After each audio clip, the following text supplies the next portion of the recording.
Buenas tardes, acabo de recibir un tip que aquí en Oxnard empezaron unas manifestaciones. Ahora es día 1 de julio, algo calmado.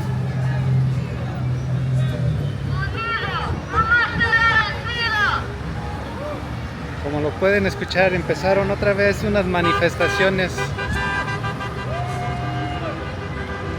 Déjales.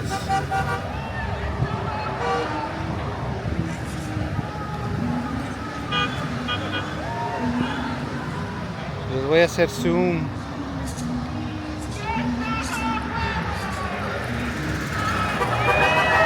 Pues son unas manifestaciones pues sobre el ICE. No quieren al ICE aquí en Oxnard. Como lo hemos visto, está muy grave en Los Ángeles.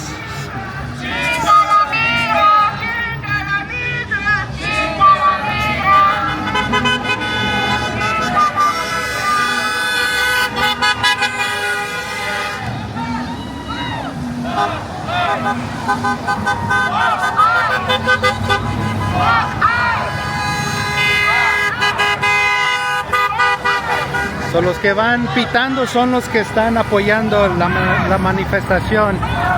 Le están diciendo a su pipi a la migra que son racismo, que resistan.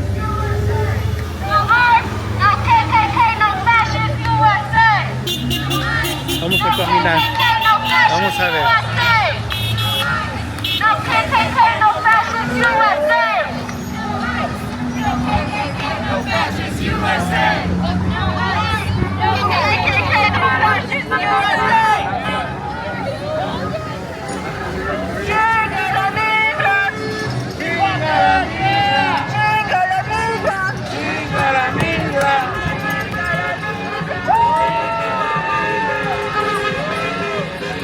Estamos en el centro de Oxnard, mero centro, en el parque.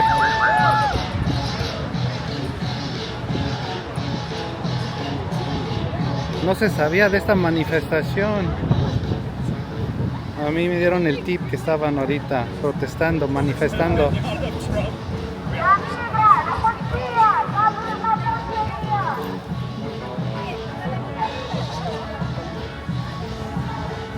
Ya pusieron la música y creo que están bailando allá. Vamos a ver.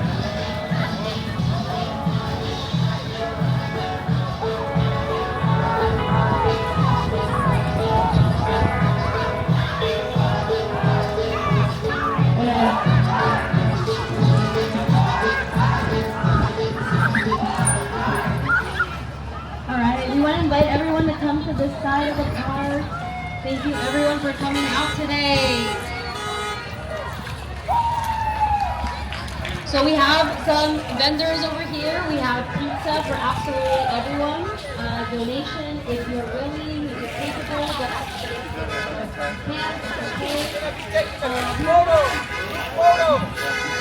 Están uniendo a todos los mexicanos acá en el centro del parque.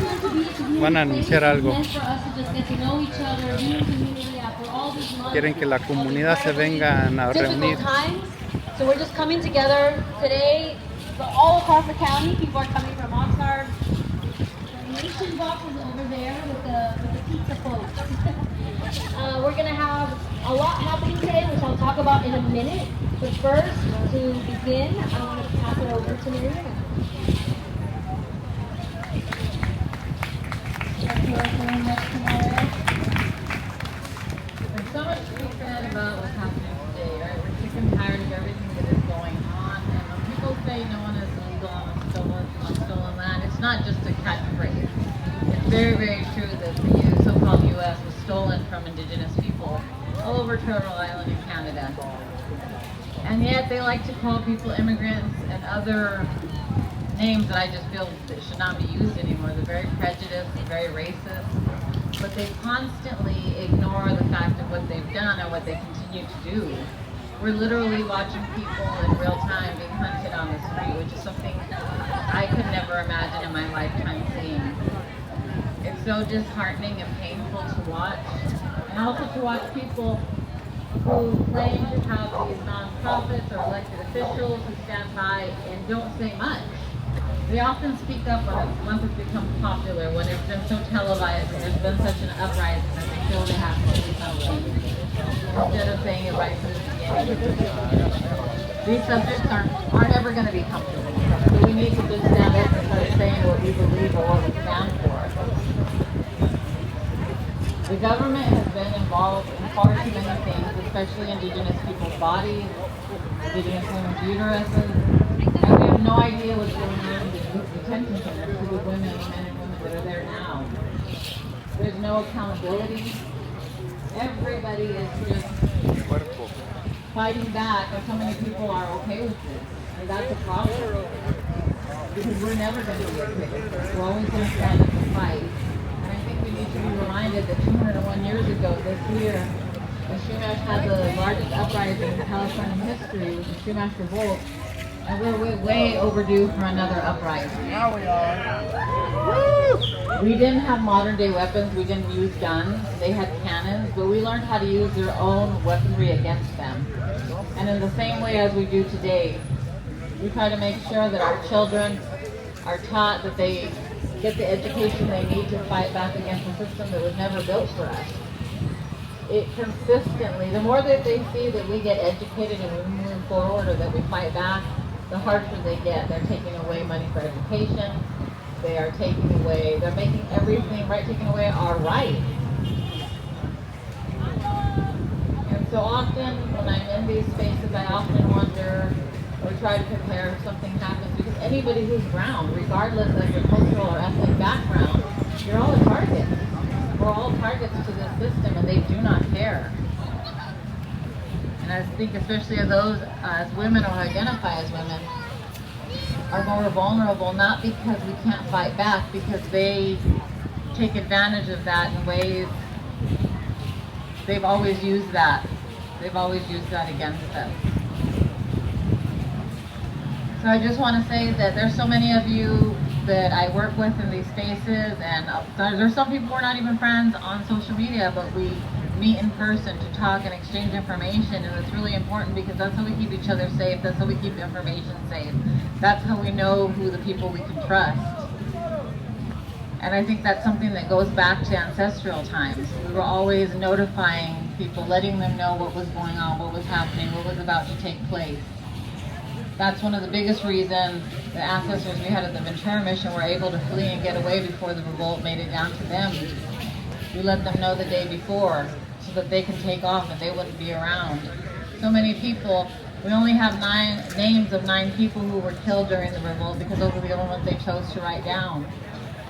Also, June 28, 1925 marked 100 years since the big earthquake that destroyed some of the mission in Santa Barbara and Ventura, and it's really disheartening to know that for 98 years there was 3 Mexicans who were killed in that earthquake, and for 98 years they did not know who they were. They gave them no names. They were just marked as 3 Mexicans who passed away.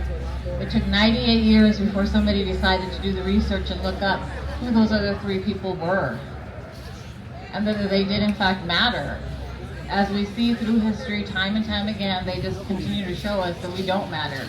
But we do. We fight back and we do everything that we can to be heard. And we know that they don't like it because they call us all kinds of names, and they try to come up with all kinds of laws and rules to stop us from doing all the things that we do. I don't want to be too repetitive.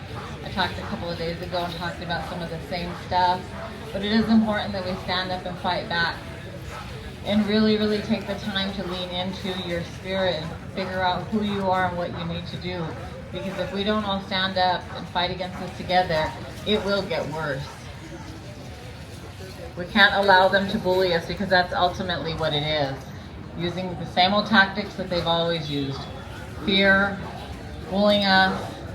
I think I would be more afraid not knowing what happened if I didn't stand up in the aftermath of what's going on when it possibly could be too late. But I don't ever want to believe in a time where it's too late.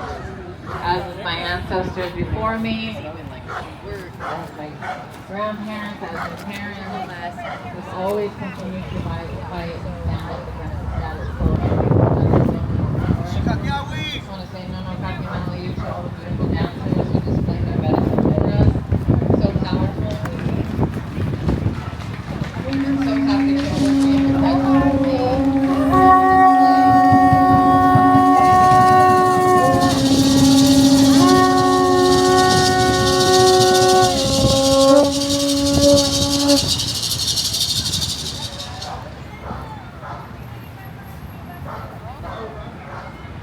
Cool.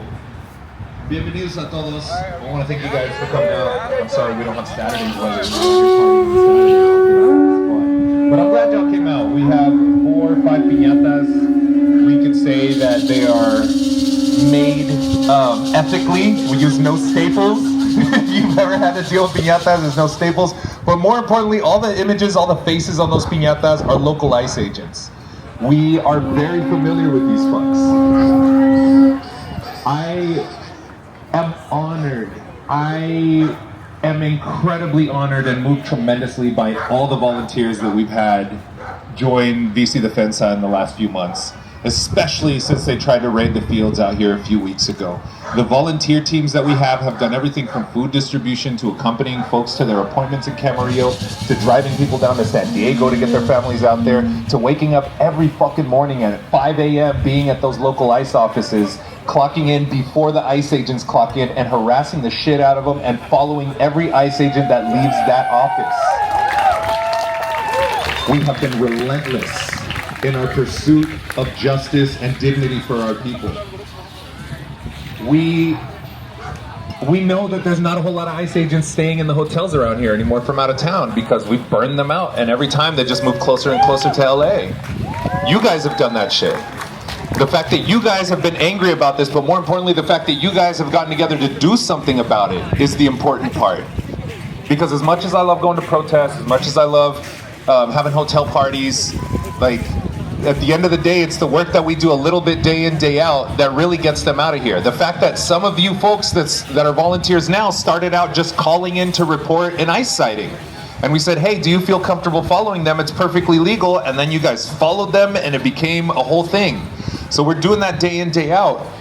But one of the things that I want to talk about is that even though that's all the fun stuff, the reality behind our work on a day-to-day basis has way more to do with the trauma, the aftermath, and the destruction that a lot of these arrests and a lot of these attempted arrests have on our community.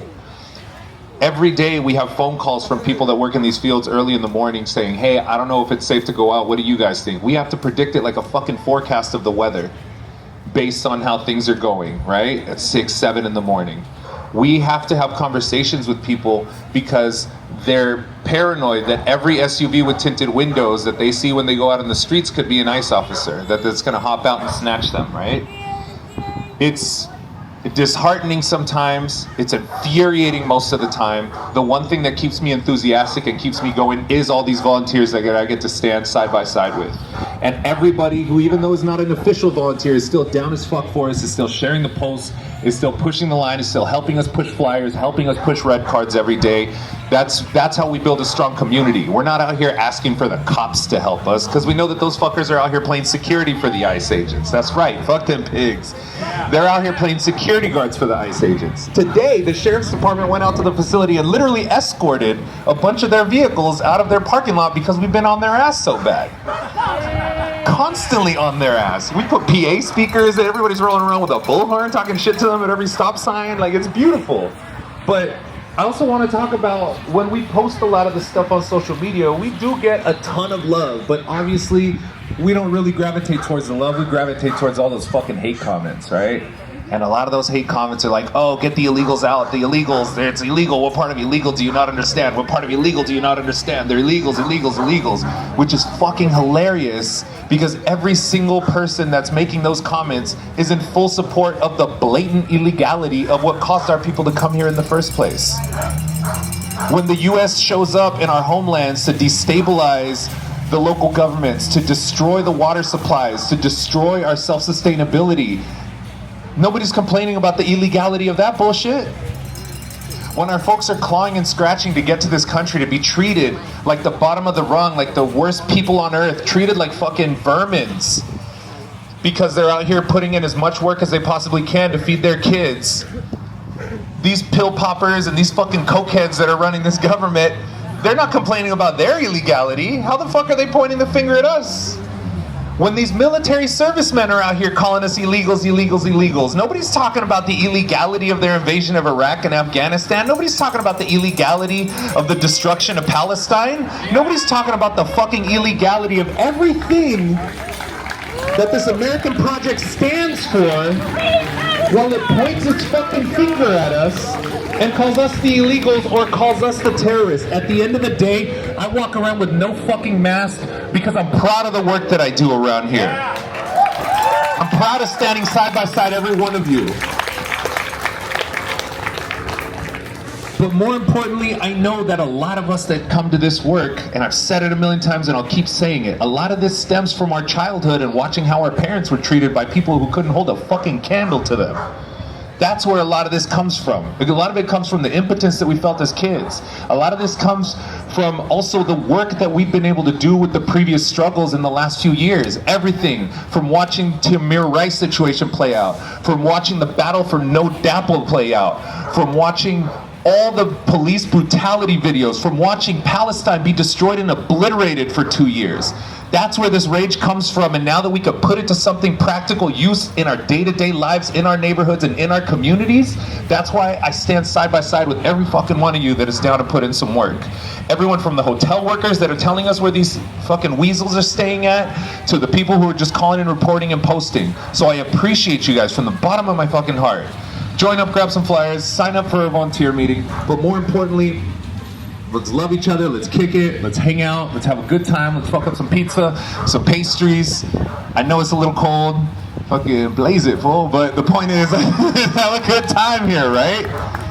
And we're gonna keep doing this on a weekly basis. We're posting workshops, we're posting all the other fun stuff, and we have to come to this from the space of culture. We're not trying to just, I love book clubs and I love the study groups, and we do a lot of that too, but we have to come at this from a point of culture. That's why we got the piñatas, that's why we got the danzantes, that's why we got the food, that's why we got the hangouts, that's why we got the kids, right? We want y'all to be, and you don't have to be, if you join up to be a volunteer, you don't have to be one of the controllers or sound harassing ICE agents every morning. We're getting into food distribution, we're getting into all kinds of other different projects that we invite you guys to be a part of so we can have a strong ass community. For us right now, the case is the deportation defense. That's what we're dealing with right now.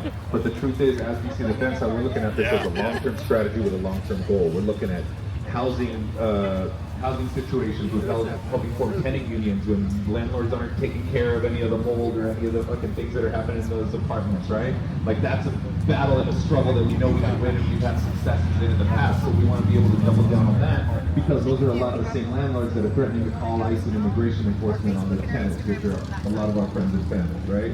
We want justice for the field workers that are out there on a day-to-day basis, for the factory workers that are out here on a day-to-day basis. So this project, the VC Defense Act, is eventually going to touch on all the subject matters and all the things that you guys want to pull in from and you guys want to dedicate time to. We want to make sure that under this umbrella, that everybody has something that they feel passionate about that they can dedicate time to. Hey, fuck it, if you just like to party and throw parties, hey, we need fundraisers. Well, nobody's giving us grant money for this shit. Nobody's going to be giving us grant money to go chase down ICE agents and yell at them and talk shit to them, right? We have to fund this through partying, through Venmos, through gift butters, and all those other things. But again, I appreciate you. I enjoy being with you beautiful people, and I look forward to hanging out with y'all some more. And let's get it going, man. Thank you all very much. All right, and now let's, before that, Chinga la migra! Chinga la migra! Chinga la migra! Chinga la migra! That's right, y'all. All right, now give it up for DJ Samurai Eddie!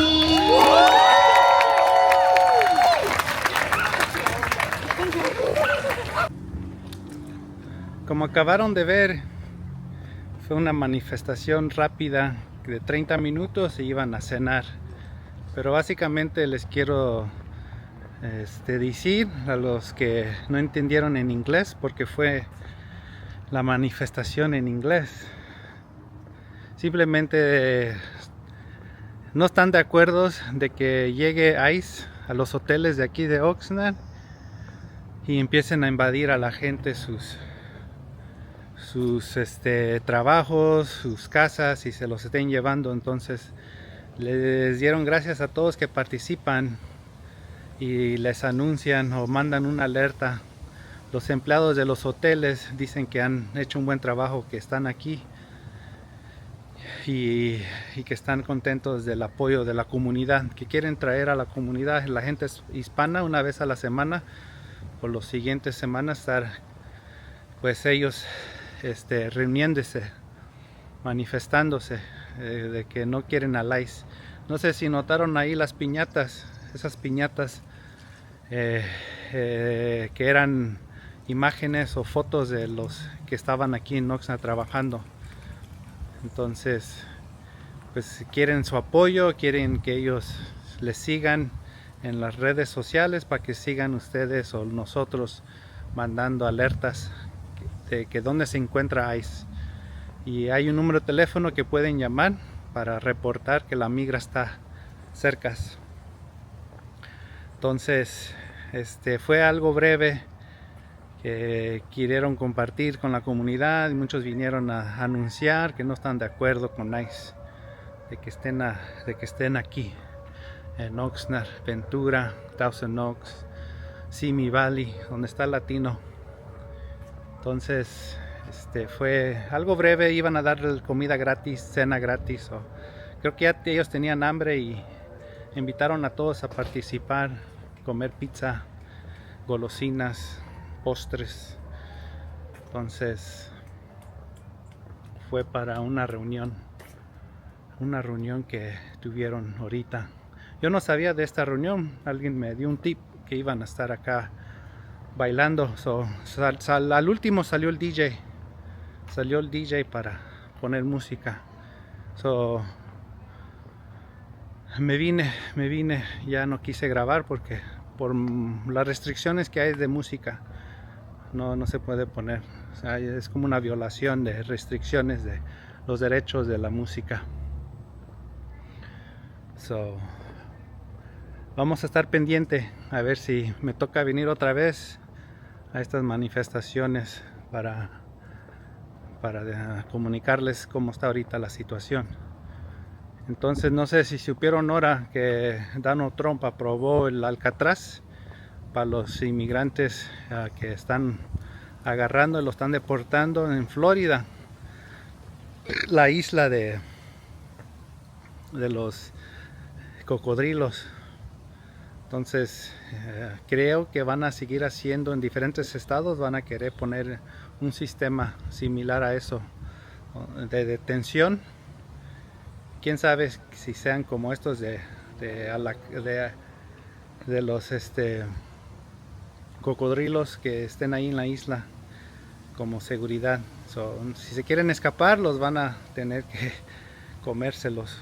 Por eso los están asustando y están advirtiendo a todo delincuente que se vayan ahorita que puedan, porque si los alcanzan, los cachan, los van a meter en esas detenciones de las islas de los cocodrilos. Ahorita tienen la oportunidad de autodeportarse a su país de origen con $1,000 en la mano y le dan el boleto gratis para que no sufran esas consecuencias. Y creo que Donald Trump también está de acuerdo de que ahorita los de campo, los de la agricultura, que ellos sigan trabajando el campo, y creo que poner una nueva cosa que tienen que tener un seguro social y importar o hacer los impuestos cada año con un seguro social de trabajo. No se les va a dar la ciudadanía, pero se les va a granjear un seguro social que puedan trabajar y reportar los impuestos y pagar cada año, como ahorita unos tienen ya ahorita, pero lo quieren hacer para la mayoría. Pues solamente los que tienen un historial limpio, que anden aquí limpio, que no anden metiéndose en problemas o que tengan un historial pasado que no quieren. A ellos sí los van a deportar si los encuentran en el campo, en la calle. Pero sí les van a dar una oportunidad a la gente que trabaja en la agricultura del campo. Los que tengan un crimen historial limpio, nada, que no esté manchado. Es lo que anunció. Pero sí hay esperanza. No se nos van a ir todos los trabajadores mexicanos. Si están ustedes bien, no se preocupen, se les va a dar la oportunidad. Así entendí la noticia de ahora, que ellos van a estar ofreciendo ese seguro social ITIN, creo que un ITIN. Bueno, hasta el próximo video, y gracias el que me dio el tip de la manifestación de Oxnard. Disfrútenlo, hasta el siguiente video.